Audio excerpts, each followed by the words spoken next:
ये गुरुदेव परम वंदनीय माता जी सूक्ष्म रूप से विद्यमान है, नमन करता हूँ। मानव मात्र को प्रणाम करता हूँ दोस्तों।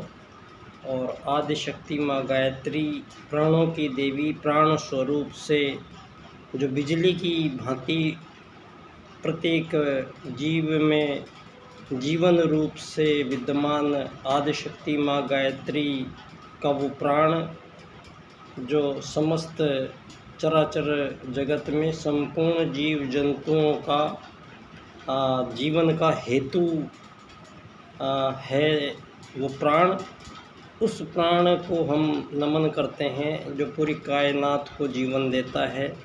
वो प्राण दोस्तों हिंदू सनातन में उसको आदि शक्ति माँ गायत्री कहा गया है, जिसकी वजह से प्रत्येक मानव जीवन अपना जीवन काल पूर्ण करता है और मानव के साथ साथ अन्य सभी जीव जंतु अपने जीवन को धरती पर एक यात्री की भांति सभी जीव आते हैं।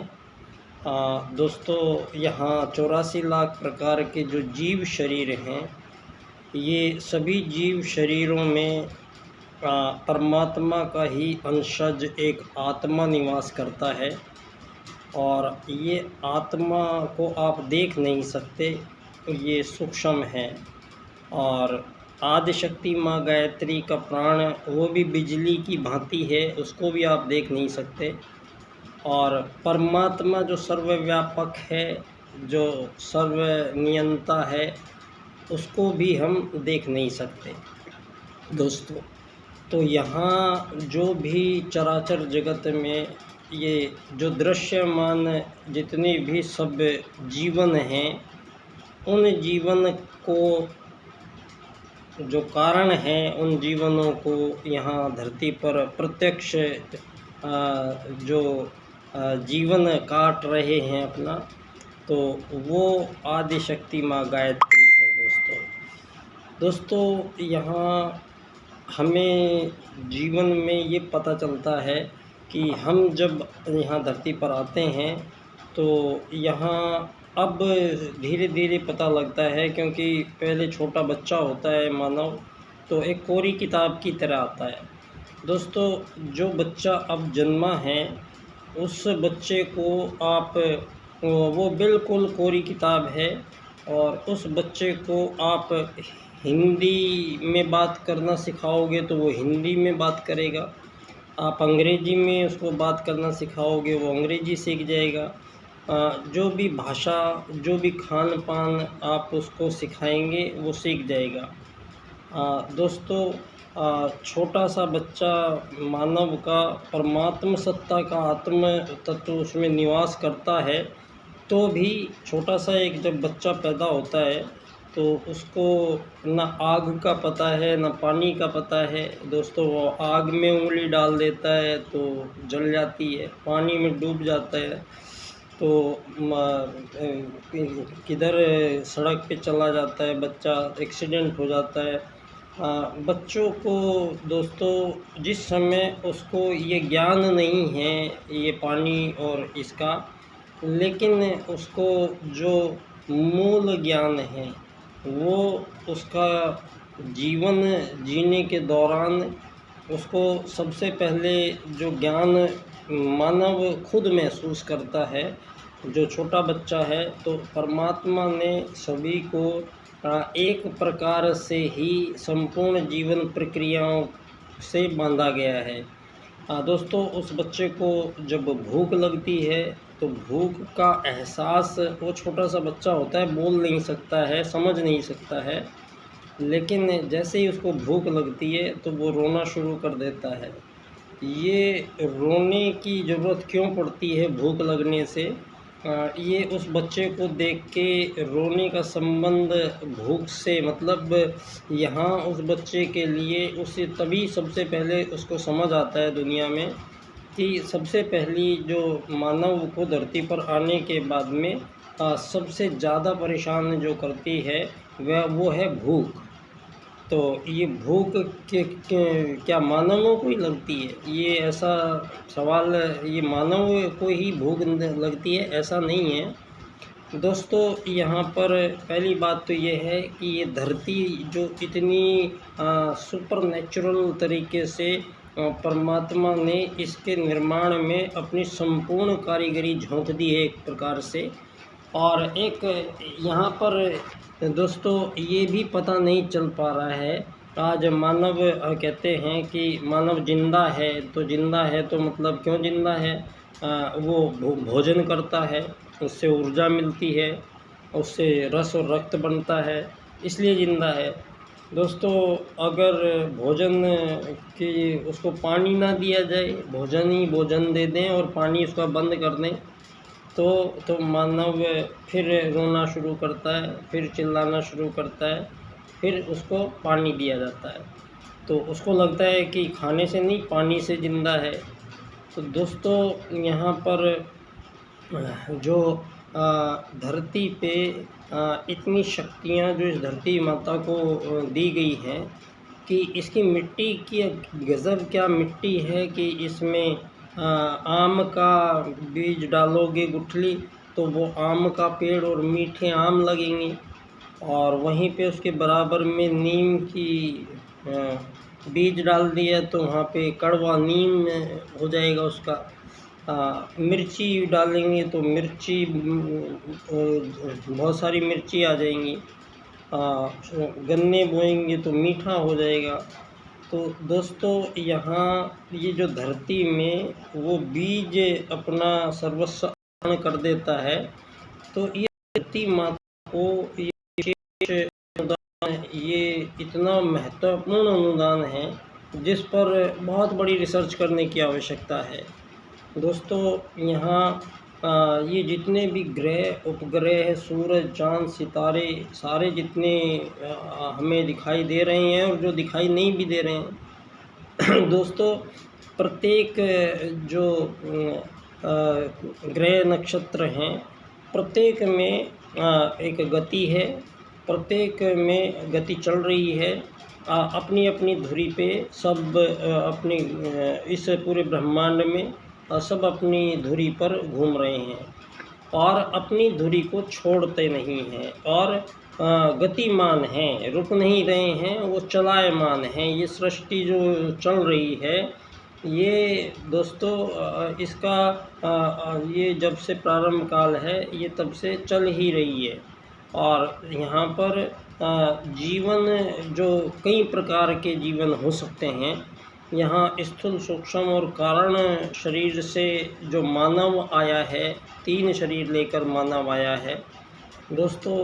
यहाँ सभी जीव जंतुओं को ये धरती माता जो पोषण दे रही है, और ये पोषण हमें वो जो ग्रह नक्षत्र हैं सब धरती को भेज रहे हैं, सब कुछ ना कुछ दे रहे हैं दोस्तों। इस पूरी कायनात में प्रत्येक वस्तु प्रत्येक जीव को इसलिए यहाँ पर ये बनाया गया है, तो ये सब एक दूसरे को कोई देने का भाव रखता है। तो यहाँ जो आत्मत सर्वभूतेषु एक सूत्र हमारा जो वेद प्रदान करता है दोस्तों, आत्मत सर्वभूतेषु का जो सूत्र है ये मानव के लिए आज सबसे ज़्यादा आवश्यक है।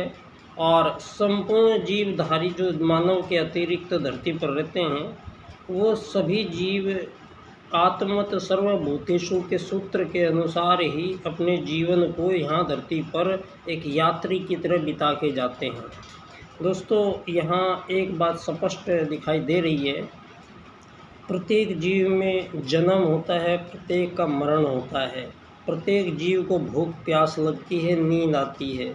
प्रत्येक जीव चाहे वो छोटा है बड़ा है वो संतान उत्पन्न करता है और अपने बच्चों से सब प्यार करते हैं। छोटी चिड़िया अपने बच्चों से बहुत प्यार करती है।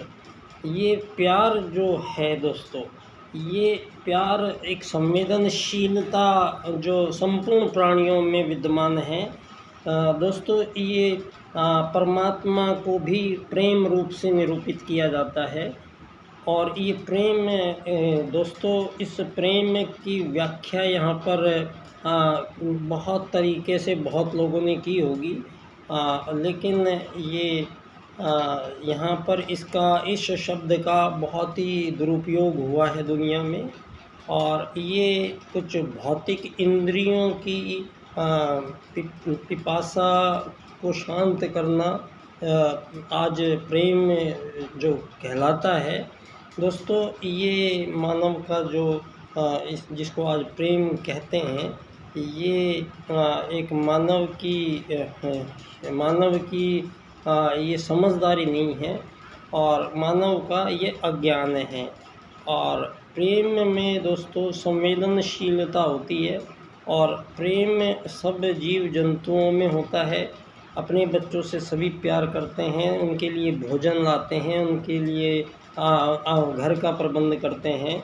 तो यहाँ ये नहीं कहा जा सकता कि चिड़िया अपने बच्चों को प्यार नहीं करती है या उसका प्यार बहुत हल्का है, सस्ता है।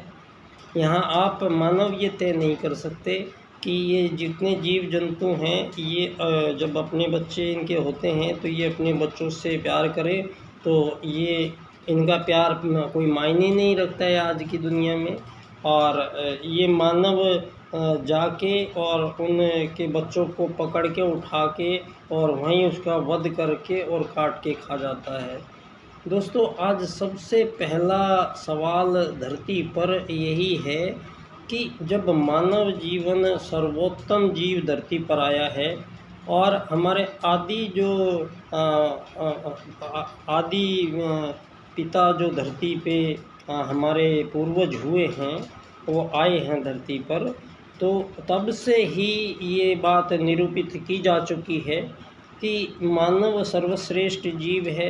अर्थात मानव के पास जो ये शरीर दिया गया है, इस शरीर में इतने सूक्ष्म रहस्य भरे पड़े हैं कि मानव जो जन्म लेके धरती पे आता है, वो सिर्फ अपने इस शरीर के ज्ञान विज्ञान को ही समझने के लिए धरती पर आता है। और वो जब आया है धरती पर पहली बार, तो ये भी स्पष्ट हो चुका है आज सारी दुनिया में कि प्रथम मानव धरती पर भारत में उत्तराखंड क्षेत्र के नीचे के भाग में जन्मा आया। मनु पहला व्यक्ति था और मनु का जो परिवार, बड़ा परिवार बसा जब धरती पे मकान बना के पहली बार, वो आर्यों का परिवार था। ये बात आज सारे संसार के सम्मुख क्लियर होती चली जा रही है और विज्ञान इसमें हमारा सहयोग कर रहा है। जिस भारत में अभी 20 साल पहले तक इस भारत की ये स्थिति थी कि हमारे भगवान श्री राम को ये भारत अपनी रग रग में जो बसता है, हमारे ही इस आज़ाद देश की तथाकथित आज़ादियाँ हैं। पहली बात तो आज़ादी संभव नहीं है मानवों के बीच में, तो ये शब्द प्रयोग नहीं किया जा सकता मानवों के बीच में आज़ादी शब्द। लेकिन यहाँ इसी शब्द को प्राप्त करने के लिए संघर्ष और लड़ाइयाँ जारी है। यहाँ धरती पर मानव आज एक दूसरे से आज़ाद होने के लिए हजारों साल से लड़ रहे हैं दोस्तों। और परमात्मा के सूत्र सो स्पष्ट तौर पे आत्मत सर्वभूतेषु के अनुसार एक ही प्रजाति के जीवों में किसी भी प्रकार की भिन्नता प्रदर्शित करना या किसी प्रकार की आज़ादी प्राप्त करना, ये तो हो ही नहीं सकता है, संभव ही नहीं है। जो चीज़ यहाँ धरती पर हो ही नहीं सकती है, जो संभव ही नहीं है, और हमारे जीवन का वो उद्देश्य बना दिया है आपने। यहाँ मानव यहाँ आज़ाद कैसे हो सकता है? आज़ाद किससे होगा मानव? दोस्तों, संपूर्ण चराचर जगत में संपूर्ण एक ही प्रजाति के जीव सब झुंड में रहते हैं, उनको अलग अलग नहीं रहते हैं, वो कोई रह नहीं सकता है। ये ज्ञान चींटी को भी दिया है, ये चिड़िया को भी दिया है, ये हाथी शेरों को भी दिया है। ये ज्ञान से ही धरती पर संपूर्ण प्राणी जगत आत्मत सर्वभूतेषु और वसुदैव कुटुंबकम के सिद्धांत के सूत्रों के अनुसार ही धरती पर आए हैं, रहे हैं और चले जाते हैं। तो यहाँ किसी प्रकार की हजारों लाखों साल में भी जीव जंतुओं के न राजनीति में कोई गड़बड़ हुई है, ना धर्म नीति में गड़बड़ हुई है, ना समाज नीति में गड़बड़ हुई है। ये जितनी भी गड़बड़ें पैदा हुई हैं धरती पे, तो वो केवल मानवों के बीच की समस्या है। और मानवों के बीच की समस्याओं को दोस्तों यहाँ पर परम पूज्य गुरुदेव कहते हैं युग परिवर्तन है। ये अब जो हम आपसे बात करनी पड़ रही है हमें, ये बात हम एक ही इसी के लिए करनी पड़ रही है कि यहाँ जो युग परिवर्तन होगा, तो युग परिवर्तन तो होके रहेगा, क्योंकि साक्षात महाकाल धरती पर आकर अपनी पूरी योजना प्रस्तुत करके और सारा काम पहले ही करके वो सूक्ष्म और कारण रूप से आज आदि शक्ति माँ गायत्री के प्राण में ही परम पूज्य गुरुदेव समा गए हैं। और इन प्राणों के माध्यम से ही गुरु जी 7-8 अरब लोग हैं धरती पे जिनकी बात की है गुरु जी ने। और सारे मानवों को गुरु जी ने साफ लिखा है कि सारी धरती के मानवों को एक ही धुरी पे इकट्ठा होना पड़ेगा। तो ये पूरब है, ये पश्चिम है, ये उत्तर है, ये दक्षिण है, ये विकसित है, ये अति विकसित है, ये अल्प विकसित है, ये विकासशील है, ये हिंदू है, ये मुस्लिम है, ये सिख है, ये ईसाई है, ये जैन है, पारसी है, ये अमीर है, ये गरीब है, ये मालिक है, ये नौकर है, ये साहूकार है, ये देनदार है, ये लेनदार है। ये मानवों के बीच में एक छोटे से जीवन काल को यहाँ धरती पर काटने के लिए जो यात्री बन के यहाँ आया था, उस यात्री को यहाँ धरती पर सबसे पहले 100 गज ज़मीन खरीदना उसके जीवन का सबसे बड़ा लक्ष्य है, पहला लक्ष्य है। और 100 गज धरती वो बेच कौन रहा है, धरती ये समझ में नहीं आ रहा है।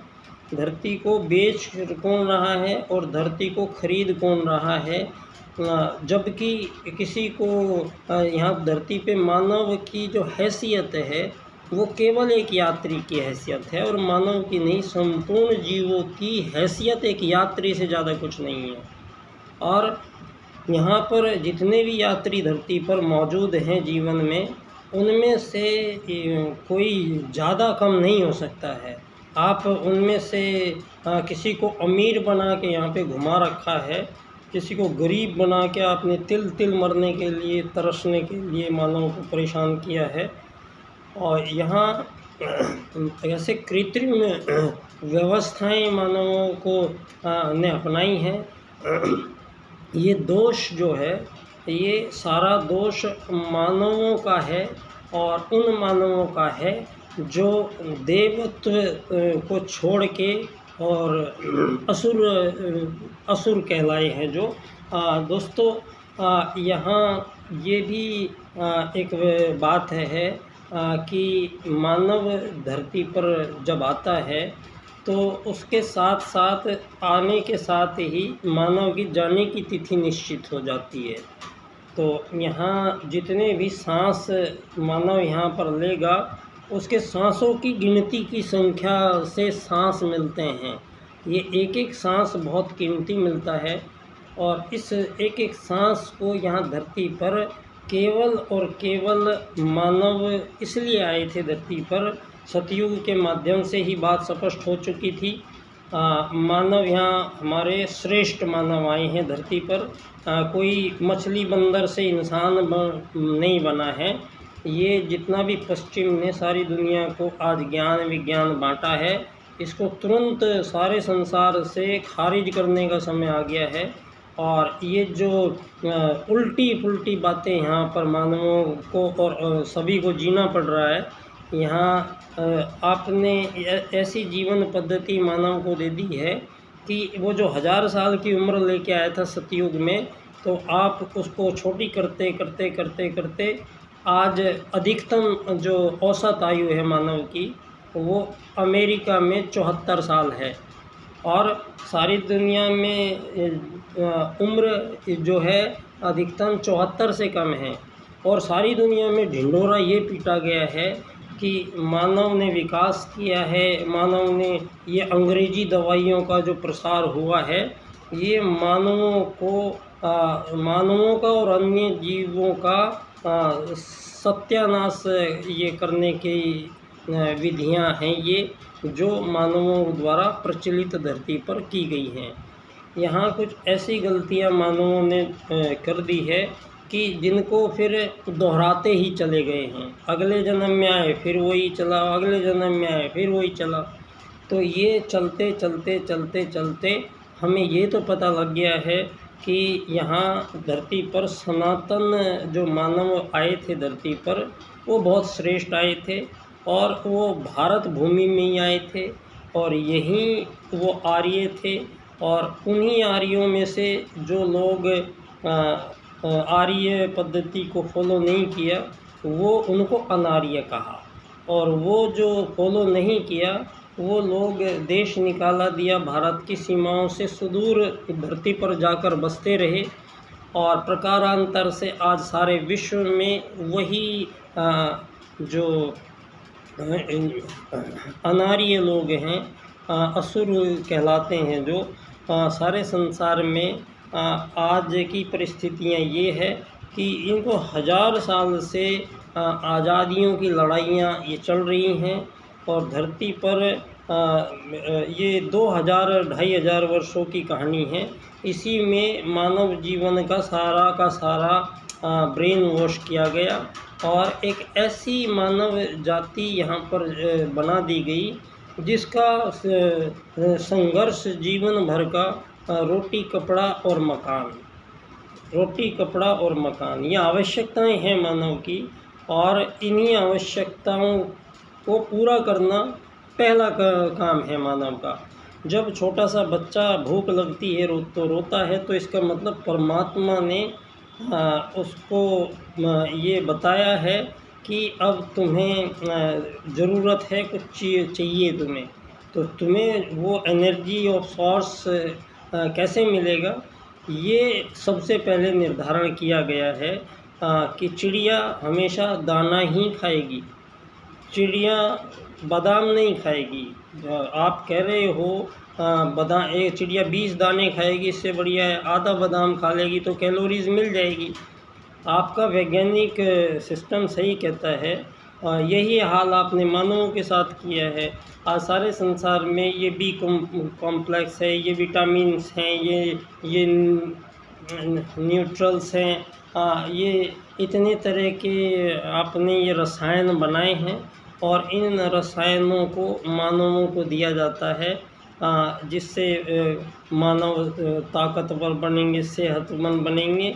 लेकिन दोस्तों, ये जो बाहर वस्तु में जो गुण दिखाई देते हैं, वो जब उसका परिपाक होता है उसके बाद उसमें कौन सा रस बनेगा, कौन सा उसकी प्रकृति बनेगी, ये डिपेंड करता है। खाली पेट भूख लगी है तो पेट में कुछ डाल देना ही ये नहीं चलता है।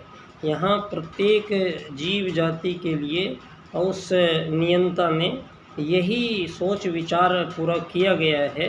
और शरीर ये भिन्न जो प्रकृति के प्राणी दिखाई दे रहे हैं, इनके अंतः शरीर के अंतः अंग अवयव उसी प्रकार से बनाए गए हैं। और इस प्रकृति में 84 लाख प्रकार के जीव जंतुओं का सबका आहार अलग अलग है, सबका शरीर का आंतरिक स्थिति अलग अलग है। लेकिन जो कॉमन चीज़ है वो सब में ये है कि सभी प्राणी भोजन चाहिए, पानी चाहिए, वायु चाहिए, नींद चाहिए। ये सारी चीज़ें सभी जीवों को ये एक समान है। तो आज ये स्थिति है कि आज सारी दुनिया में मानव जो इन पशु पक्षियों को जो काट के खाए जा रहे हैं, तो ये इसका किसने अधिकार दिया है? ये मानव को अधिकार ही नहीं था पहले से भी, और ये अधिकार कभी हो ही नहीं सकता, क्योंकि आत्मत सर्वभूतेषु का सूत्र दोस्तों ये हमें स्पष्ट बताता है कि शरीर तो छोटे बड़े हैं, और शरीर में जीवन जो है वो प्राण से आता है। प्राण वो गायत्री माता है। तो किसी भी शरीर में गायत्री माता का प्राण कौन धारण करेगा? इस शरीर में या किसी भी धरती के किसी भी जीव शरीर में वो ऐसा कोई अंग है ही नहीं जो बाहर से आए हुए प्राणों को हमारे शरीर में धारण कर सके। ये किसी भी जीव में कोई अंग नहीं है और किसी की जीव की हिम्मत नहीं है, ना उसके पास औकात है कि कोई भी प्राणों को डाल सके। इसका उदाहरण आप देख सकते होंगे, जब इंसान मर जाता है तो मृत्यु में शरीर का कोई अंग कम नहीं होता है। शरीर में से जरा सी भी कोई चीज़ अंग की कमी नहीं पड़ती है, सिर्फ उसकी मृत्यु जो होती है वो ये यहाँ पर आप उसको समझ सकते हो कि एक जो परमात्मा का ही एक अंश कहा है आत्मत सर्वभूतेषु में, वो आत्मा इन सभी शरीरों में वो आत्मा एक ही है। वो इस प्रकार से है क्योंकि आत्मा चिड़िया, तोते, कबूतर, शेर, बंदर, बिल्ली, हाथी, चूहे, चींटी, मगरमच्छ, इनमें सब में जो अंदर जो प्रवेश करता है, जिसकी वजह से उसको भूख लगती है, जिसकी वजह से उसको प्यास लगती है, जिसकी वजह से उसको नींद आती है, जिसकी वजह से उसको आनंद की प्राप्ति होती है, वो शरीर के अंदर पहले नहीं था, वो यहाँ था ही नहीं। तो वो कहीं से आया है और आके और धरती पे ये जो 84 लाख प्रकार के जीव शरीर हैं, इनमें वो उसके पूर्व जन्मों के कर्म फल के सिद्धांत के अनुसार एक चार्जिंग के जैसे है। आत्मा जो है उसको आप देख नहीं सकते। आत्मा एक वाइब्रेटिव की तरह, वाइब्रेशन की तरह है, आप उसको देख नहीं सकते हैं। और जब वो शरीर से निकल के जाती है आत्मा, तब उसको मृत्यु कह देते हो आप। लेकिन वो आत्मा जो इसके अंदर जीवन था, वो उस आत्मा के कारण ही था। और जो ये प्राण आदिशक्ति माँ गायत्री के प्राण हैं, इनको केवल और केवल आत्मा ही धारण कर सकता है धरती पे, और कोई धारण कर नहीं सकता है। तो शरीर चाहे कोई भी है, उनमें वो जो तत्व है वो एक ही आत्मा है। आत्माओं में कोई भिन्नता नहीं है, आत्माओं में किसी भी प्रकार की कोई भिन्नता नहीं है। चाहे वो स्त्री है, चाहे पुरुष है, चाहे बूढ़ा है, चाहे बच्चा है, उनमें सब में वो आत्मा पूर्ण रूप से एक ही है। और जो परमात्मा ने दोस्तों इस सृष्टि के संचालन के लिए कुछ नर और मादा के रूप में यहाँ 2 जेंडर सभी जीवों में जो बने हैं, वो उनके शरीर में आत्मा दोनों के एक ही है। आत्मा में कोई भिन्नता नहीं है। ये जो भिन्नताएं हैं ये संसार चक्र को गति देने के लिए है, बाकी वो है एक ही। तो यहाँ ये बात कोट कीजिए आप कि जो आदिशक्ति माँ गायत्री का प्राण नासिका से वायु के साथ बिजली जाती है जो, तो वो अंदर कोई उसको खींचता है। तो अंदर कौन खींचता है?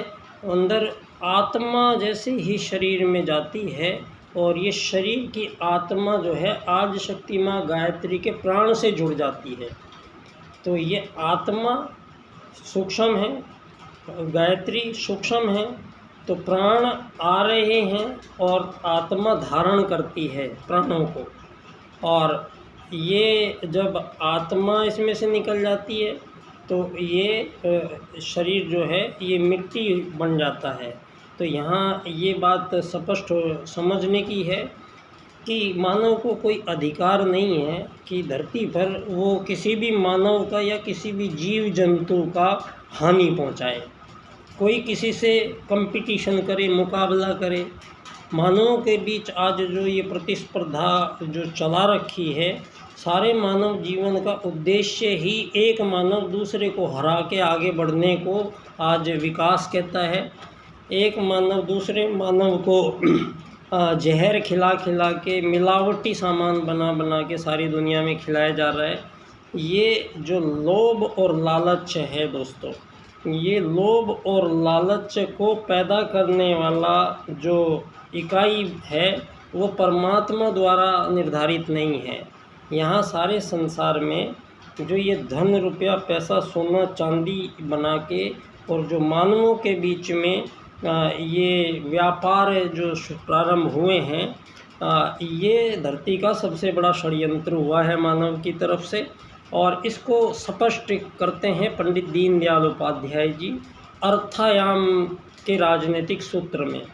वो कहते हैं कि अर्थायाम होना चाहिए दुनिया में। ये बहुत हो चुका है, ये अमीर गरीब का खेल दुनिया में, ये मालिक नौकर का खेल। इससे रिज़ल्ट कुछ निकले नहीं हैं, उल्टे मानवों के सामने एक दूसरे से घृणा, तिरस्कार और ईर्ष्या, द्वेष, द्वंद्व और युद्ध ये बढ़ते ही चले जा रहे हैं। और आज एक ऐसी स्थिति में पहुंच गया है मानव कि एक तरफ वो सूक्ष्म रहस्यों को से पर्दा उठाने की ओर भी अग्रसर है। और इस विज्ञान के कारण ही आज सारी दुनिया में मानवों के बीच में ये जो लोभ लालच जो आया है, दीनदयाल जी कहते हैं अर्थायाम में कि धन पैसे की पूरे जीवन काल में किसी भी मानव को धरती पर जीने के, जब तक वो जिएगा, किसी भी मानव को धन की कमी नहीं होनी चाहिए, पैसे की कमी नहीं होनी चाहिए जीवन में। अगर किसी के पास धन की, पैसे की कमी हुई जीवन में, तो इसका मतलब ये है कि मानवों द्वारा जो भी राजनीति प्रयोग में ली जा रही है वो सरासर गलत है। और ये मानवोचित और मानवानुकूल ये जीवन पद्धति वो नहीं है जो परमात्मा ने सभी जीवों को भी दी है। और मानव के लिए तो विशेष ये शरीर है। अगर मानव इसका सही से उपयोग करना सीख जाता है तो दोस्तों यही वो शरीर है जिसमें से इच्छा मृत्यु प्राप्त की जाती है। जो शाश्वत सनातन है मृत्यु को जीतने के भी शक्ति इस आत्मा में है। और इस आत्मा ने एक शरीर से निकलकर दूसरे शरीर में पहुंचने की विद्या हमारे पूर्वजों ने यहाँ पर बहुत, अभी तक भी गुरु गोरक्षनाथ जी कितनी बार लोगों के सामने प्रयोग कर चुके थे, अपने शरीर से अपनी आत्मा निकाल के दूसरे के शरीर में जाके और फिर वापस लौट के अपने शरीर में आना। और ये दोस्तों पुनर्जन्म पर टिकी हुई भारतीय आदि सनातन संस्कृति जड़ है जो हमें इस जीवन के बारे में उत्सुकता बनाती है। और हम इसके अन्य प्रकारों में मानव जीवन की खोज ये आत्मा का विषय है। दोस्तों यहाँ कोई रोटी कपड़ा मकान के लिए मानव नहीं आया है, लेकिन ये इसकी आवश्यकता है। तो यहाँ पर मानव की इन आवश्यकताओं को उसकी मजबूरी बना दिया गया है। जबकि यहाँ 84 लाख प्रकार के जीव शरीरों में परमात्मा द्वारा आश्वासन और परमात्मा द्वारा निर्धारण, किसी भी जीव में किसी भी प्रकार की कोई त्रुटि आज तक नहीं आई है। सारी त्रुटि आई है जब हमारे क्योंकि सनातन भारत है, धरती पे मानव भारत में आया है। धरती के मानव जो आए हैं वो सर्वश्रेष्ठ प्राणी आए हैं, कोई चूहे बंदर बिल्ली से मानव नहीं बना है। तो ये जो हमें पिछले 2-2.5 हज़ार सालों में सारी धरती पे जितना भी आपने ये ज्ञान विज्ञान और जो फैलाया है दोस्तों, अब ये समय आ गया है कि मानव सर्वश्रेष्ठ होने का अपना प्रमाण पेश करे। तो परम पूज्य गुरुदेव ने दोस्तों अखिल विश्व गायत्री परिवार का निर्माण किया है। और इसका मतलब होता है कि सारे संसार के संपूर्ण प्राणियों का एक परिवार जब बन जाता है उसी को कहते हैं गायत्री, अखिल विश्व गायत्री परिवार, इसकी ये परिभाषा है। तो सारे प्राणियों का एक ही परिवार होगा, वसुधैव कुटुंबकम। और इस बार आत्मत सर्वभूतेषु कोश की सिद्धि राजनीति में होनी है, जिस राजनीति से पूंजीवादी लोकतंत्र के माध्यम से सारे संसार में षड्यंत्र पूर्वक ये जो प्राइवेट सेक्टराइजेशन को लाया गया है दुनिया में, ये मानवों के साथ बिल्कुल छल का है और ये बिल्कुल संभव ही नहीं है। दोस्तों, यहाँ मानवों ने बहुत सोच समझ के पहले ही निर्धारण कर चुके हैं मानव जाति कि यहाँ जब व्यवस्था बनाने की बारी आई तो धरती पे पहली राजनीति मानवों के चुनाव द्वारा की गई है। यहाँ धरती पर पहला चुनाव हुआ है और चुनाव हुआ है 3 चीज़ों में। एक हुआ है धर्म या अधर्म, एक हुआ है राजकता या अराजकता, एक हुआ है नीति या अनीति। तो 3 चीज़ों में से मानवों ने प्रथम राजनीति छाटी है धर्म आधारित राजनीति। तो धर्म आधारित राजनीति में मानव को अत्यधिक मानवीय बनना ही उसके जीवन का लक्ष्य है और धर्म को कहा गया, धर्म मतलब धारण करना। तो धारण कौन क्या करेगा, ये सवाल किया दीनदयाल उपाध्याय जी ने राजनीति में। तो राजनीति में इसका उत्तर देना पड़ेगा। तो राजनीति में मानव को एक आत्मा मान के ही सारे संसार की राजनीति का निर्धारण, ये पुनर्निर्धारण किया गया है। ये युग परिवर्तन के अंतर्गत परम पूज्य गुरुदेव के प्रथम शिष्य पंडित दीनदयाल उपाध्याय जी ने 4 राजनीतिक सूत्र समस्त संसार के सम्मुख रखे हैं और इनकी व्याख्या विवेचना आप कीजिएगा तो ये बिल्कुल स्पष्ट होता है जो भावी जीवन क्रम मानव का जो परम पूज्य गुरुदेव के अनुसार युग परिवर्तन हो रहा है। इसमें हजारों सालों से ही यहाँ ऋषि देव सत्ताएँ उससे एक बहुत महान परिवर्तन में लगी हुई हैं और अब वो समय आ गया है जब दशम अवतार के रूप में कल्कि अवतार का जन्म यहाँ हो चुका है और प्रज्ञा अवतार के रूप में 8 अरब लोगों के दिमाग में जो विचार आ रहे हैं, इन विचारों पर नियंत्रण करने की शक्ति लेके वो महाकाल युग की पुकार है और युग परिवर्तन का ये उद्घोष है, कोई नहीं बदल पाएगा। दोस्तों, आज सारे संसार की जो ये राजनीति चल रही है, इस राजनीति का पूर्ण समापन करने का समय आ गया है और धरती पर एक नई राज्य की नीति जो प्रदान की है दीनदयाल उपाध्याय जी ने, उसको स्थापित करना है विश्व राजनीति में। तो ये जो आज़ादियों और आज़ादियों की लड़ाइयाँ चल रही है धरती पर समस्त मानवों के बीच में, यदि हम पंडित दीनदयाल जी के अर्थायाम आधारित एकात्ममानववाद की राजनीति से दुनिया को चलाते हैं तो मानवों के बीच में न लोभ रहेगा न लालच रहेगा। वो सबसे पहले जो न रहेगा बांस न बजेगी बांसुरी। तो दोस्तों, ये यहाँ जो भी मानवों के बीच में जो सारी चीज़ों के बीच में मुख्य जो चीज़ आई है, जो मानव को जिसने दिशा भटकाई है, वो है धन आधारित जीवन पद्धति का निर्माण पश्चिम की देन है। दीनदयाल जी ने स्पष्ट किया है, ये भारत का मौलिक विचार नहीं है। भारत का मौलिक विचार है सहयोग, सेवा, सहायता, सहयोग, समर्पण। ये मानव आत्म सर्वभूतेषु के अनुसार दूसरे मानव से इस तरह व्यवहार करने का, ये मानवों के लिए लक्ष्य का निर्धारण धर्म आधारित राजनीति में दिया गया था। आज राजनीति आधारित धर्मों का फैसला हो रहा है। आज जो सारी दुनिया में षड्यंत्र क्या हुआ है, धर्म को उठा के एक तरफ रख दिया गया है और राजनीति बिल्कुल अलग बैठी हुई है। तो ये कभी हो नहीं सकता है, क्योंकि राजनीति भी पहली राजनीति जब बनी है तो उसमें पहला शब्द ही आपको धर्म या अधर्म का चुनाव है।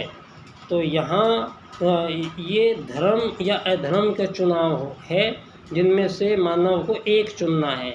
लेकिन यहाँ आज हमें इतना बड़ा बेवकूफ़ बना दिया गया है कि भारत जैसे देश में जो जहाँ वेदों का सृजन हुआ है, जहाँ संपूर्ण ज्ञान का उद्भव हुआ है, उस भूमि पर मानव जीवन को इतने भ्रमित कर दिया गया है कि मानव को एक शरीर मान के और आज़ादियों की लड़ाइयों में उसको उलझा दिया गया है। और ये अब ये जो आज़ादी के सर्टिफिकेट बांटे गए हैं दुनिया में, दोस्तों ये 1,500-2 हज़ार सालों में ही धरती पर ये गुलामी आज़ादी का खेल हुआ है। यहाँ मानव हजारों साल से 5,000 वर्ष साल पहले भगवान श्री राम आए थे, इस बात का प्रमाण आज सारी दुनिया के पास है। और अभी जो शोधें हैं, खोजें बता रही हैं, पुरातत्व की खोजें जो अभी गोवा में और दक्षिण में चल रही हैं, तो वहाँ जो सभ्यता दिख रही है, वहाँ 10,000 से 20,000 वर्ष पुरानी सभ्यता दिख रही है। तो यहाँ ये 2,000 साल के आए हुए कुछ लोग और सारे मानवों को आज भ्रमित करके, सारे संसार के मानवों को ये धनाधारित जीवन पद्धति में एक ऐसा अटकाव दिया है कि एक ऐसी गलती जो हमें पैदा होते ही ये गरीब है, ये अमीर है, ये मालिक है, ये नौकर है, पहले ही निर्धारण हो जाता है। और सारा जीवन उसका ये 100 गज धरती खरीदने में, एक पक्का मकान बनाने में, यहाँ पर ये काम करने के लिए मानव नहीं आया है। अभी आप यहाँ पे मानवों को जीवन इसलिए खर्च करवा रहे हो कि उनका लक्ष्य है कि खुद का पक्का मकान धरती खरीद के बनाओ, एक ये आपका लक्ष्य है। अभी धरती पे वैसे भी धरती पे पानी है, 7% सारी धरती का भाग जो है वो मानव के रहने के लिए है, उसी पे रह सकता है, उसी पे खेती कर सकता है।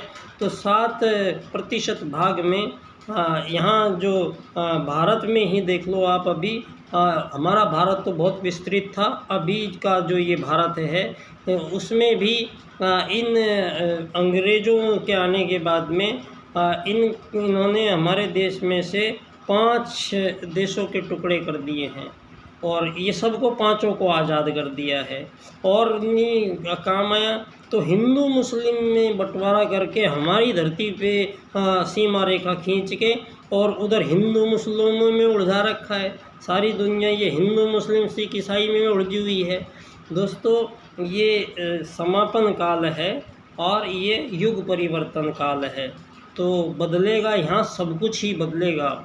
आपको सारी धरती को धर्म समझ में आएगा क्या है, यहाँ कर्म समझ में आएगा क्या है, उसके लिए हमें दिशा निर्देश देने वाले हमारे वेद हैं, जो अनादिकाल से ही संपूर्ण जीवों का मार्गदर्शन करते आए हैं और अब आगे भविष्य में भी वही वेद सूत्र हमें आगे का रास्ता दिखा रहे हैं और उन्हीं पर चल के हम इस युग परिवर्तन प्रक्रिया में आज संपूर्ण मानव जाति के बीच में संपूर्ण युद्धों का समापन करने का एक ऐसी राजनीति पंडित दीनदयाल उपाध्याय जी लेकर आए हैं दुनिया में, जहां मानवों के बीच समस्त प्रकार की जो त्रुटियां हैं, मानवों के बीच में जितनी भी समस्याएं हैं, उन सब का सॉल्यूशन कर दिया गया है।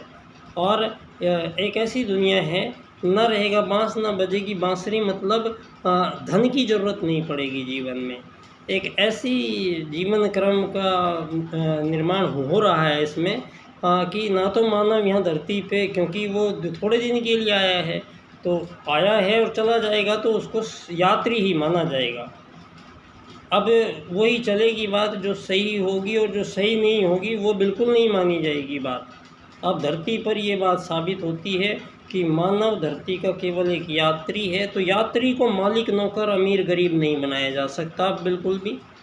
ये परंपरा अब नहीं चल पाएगी और युग परिवर्तन इसी को होगा कि जो आज तक नहीं हुआ धरती पे, वो चीज़ों को दोबारा परमात्मा का निर्धारण है और वो यही सनातन, वही भारतीय सनातन संस्कृति में ही वो गुण हैं कि वो सारे संसार को उस एक सूत्र में बांध के, आत्मत सर्वभूतेषु के सूत्र में बांधती है और उसका दायरा वसुदैव कुटुंबकम है।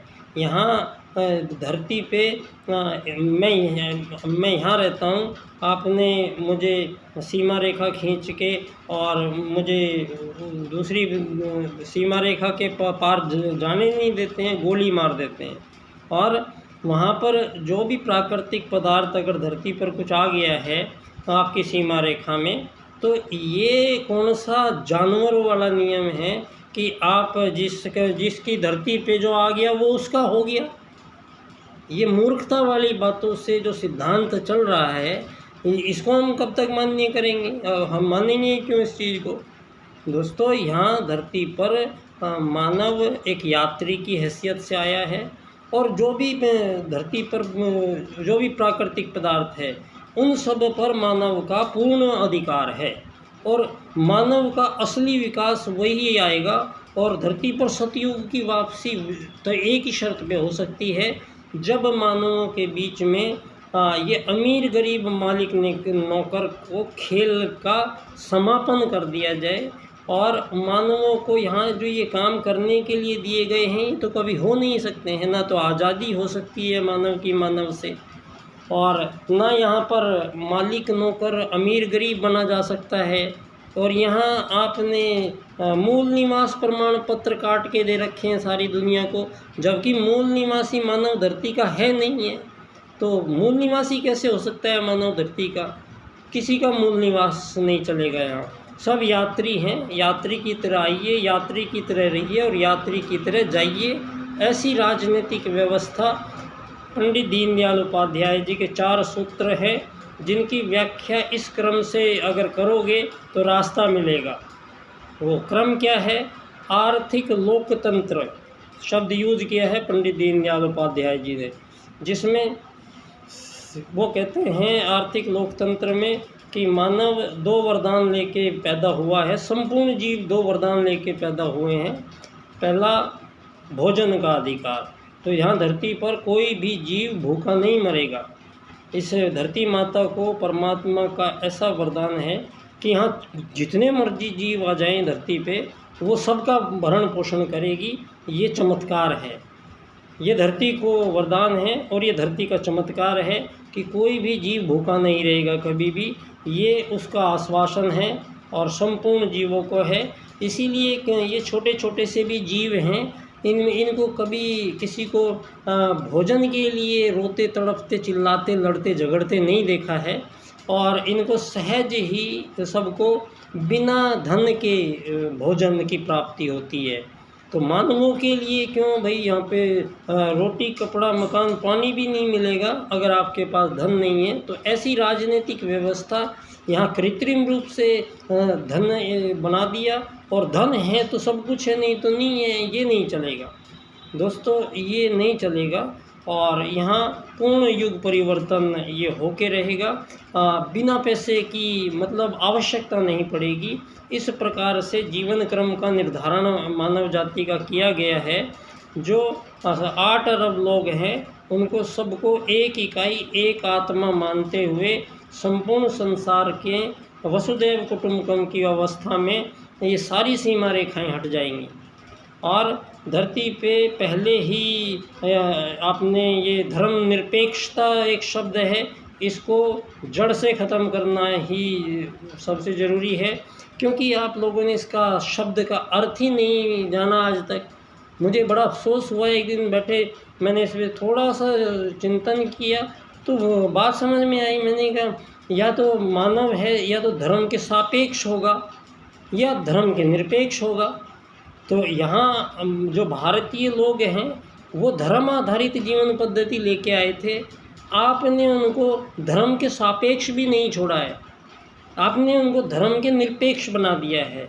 तो आज सारी दुनिया में जो ये धर्म निरपेक्ष का मतलब होता है धर्म के विरुद्ध चलने वाला मानव, तो क्या ये भारत आज जो चल रहा है ये धर्म के विरुद्ध ही तो चल रहा है ये